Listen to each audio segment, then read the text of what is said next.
Yeah, so our rocket was kind of flown and kind of built in two parts.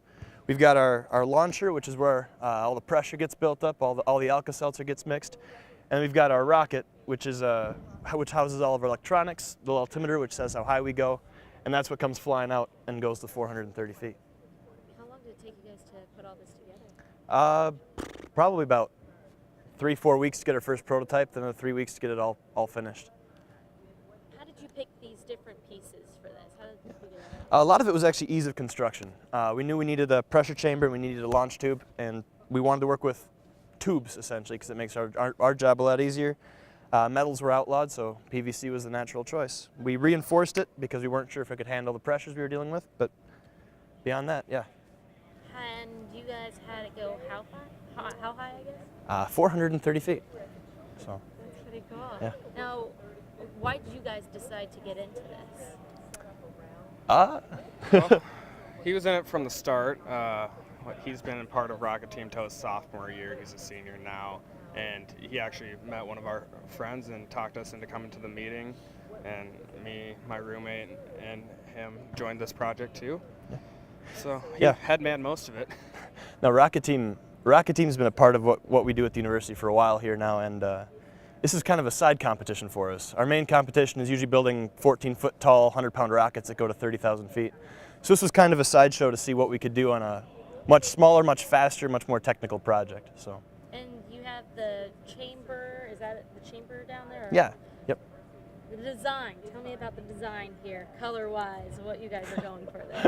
Well, the intent was, we were thinking tiger stripes always look cool, but since we're from the University of Minnesota, we wanted to try gopher stripes, you know, the stripes you see on Goldie's tail, but it's kind of a rush job, so.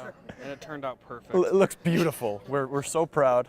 What are those levers for? This is what allows us to load and build the pressure. So we can, I guess we start by, we fill this up with Alka-Seltzer.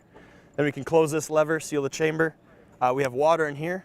We open this, allow the water to flow through, start the reaction, close this, and the pressure will build up in this section. Once it's built, open the pressure, and that's what launches. Pretty cool. And how heavy is that when, I guess the... That's about 50 grams all told. So it's about a little under 2 ounces. It's very light. And you guys put like a tracker or something in there? Yeah, a little piece of electronics about this big that tells you how high it went. It's pretty cool. And a couple other things that trigger parachutes and things like that. So. Excited to be in front of 70-some thousand people tomorrow? Sure, yeah. Yeah, that's great. A few more million people watching on TV? Yeah, it'll be fun. This is definitely new for everyone. Whenever you guys found out that you made it happen, you won, what did you guys think?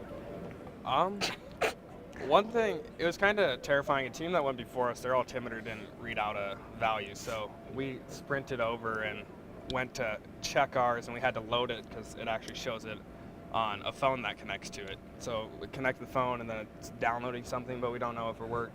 So it was really tense and probably the longest few seconds I've ever experienced. Yeah. But in the end, it ended up popping up and logged the flight, and we got 430 feet and just It took a couple jumped seconds. around. No, the altimeter was actually off. Yeah. When we sprinted. Yeah, we were over there, so scared we picked it didn't up get and data. The screen was blank, and we had no idea if it actually like read data or not. We had problems with that in the past, and so it was really nerve-wracking. But once that 430 feet showed up, we knew we had it. Well, Oh yeah. we changed which altimeter we were using, like, At the last minute. Yeah, 2 days before we never did a left. test run with it. Yeah, it was It was kind of very touch and go exciting. there. There were a lot of. It was like there was an outreach program, and so there were a lot of kids around there, and they were going nuts. The kids were so excited. That was the best part. They were just like, about 100 kids there, and they just swarmed us and were asking us all sorts of cool questions about college and rocketry. Right.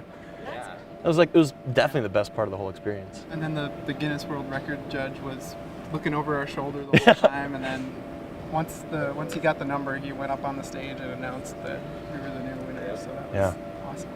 How do you feel, I guess, now? I mean, did you expect yourself at this time this year that you'd be going to Lucas Oil Stadium, standing in front of all these people and getting a check? Of course. No. we honestly, when we had to submit an initial video to go down to Houston, and we did not think we would be selected. We had so many flight failures and so many different things leading up into that point, even the day before the launch, we were concerned that we'd even have a launch. So, I mean, we were shocked as anyone else with what a rocket did the day of. So. Well, I feel like you're inspiring a lot of kids too to kind of do what you guys do. I hope so. There's a lot of altitude left to be gained here in this challenge. So I'm curious to see what the bigger world is going to do with this. So. Perfect. Anything else? Should be good. All right. Thanks, guys. Appreciate it. Thank you.